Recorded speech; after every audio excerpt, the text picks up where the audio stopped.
I realized along the way, girlfriends that were like, my girls, that to a certain degree, you are like an accessory because you're almost like the put in the closet husband. An article in Vogue Magazine looks into the relationship between Sex and the City's leading lady, Carrie Bradshaw, and her gay husband, Stanford. Reading through it, we found that writer Emma Specker highlights some moments that made us think, would that relationship fly in our current times?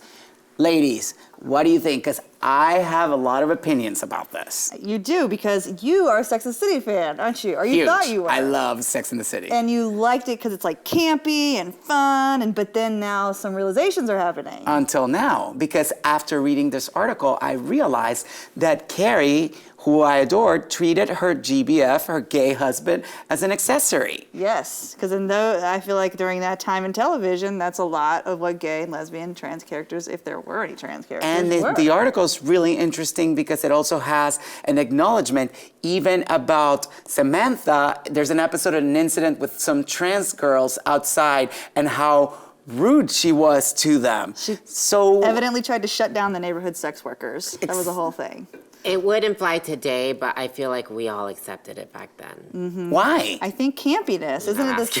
Because we were just like, we'll take whatever we can get. I think so, yeah, and I think that we all felt like we could relate to like the love story. If it was, it was this. I never did, but a lot of people related to this as a searching for love, I think back then we were just so excited to see any form of us on TV. But now we've gotten to a point where we're like, okay, we're on TV, so now we need the real representation to happen. Yeah, we would need our own leading people, on the forefront of the whole situation. I was really like just examining the show, and so many times Carrie says to Stanford, oh, no, it's just the girls out tonight.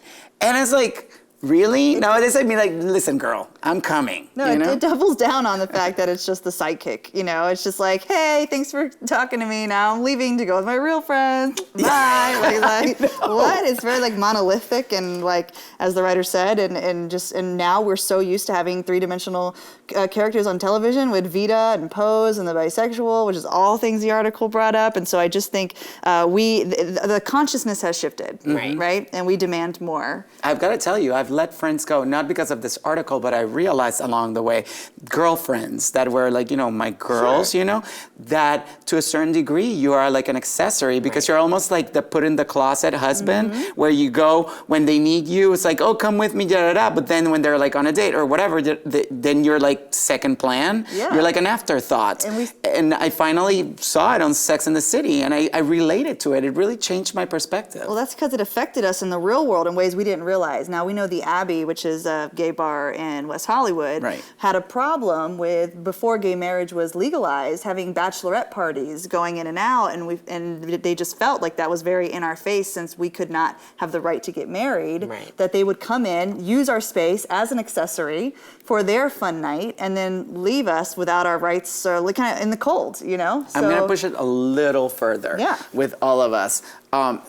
I already admitted I've felt as an accessory, like the gay boy accessory. Have you ladies felt like as an accessory yourself? Because I know like sometimes with our conversations, they tend to be a lot of like, okay, the lesbian conversation or the trans conversation is like, have you ever felt the same way? I mean, I feel like everybody in our community at some point goes through that that time or experience where we're used as the token in situations or the diversity pick or diversity hire or whatever it may be. I think it's a good and a bad thing. Obviously, it's bad because it's not seeing us as individuals and really telling our stories.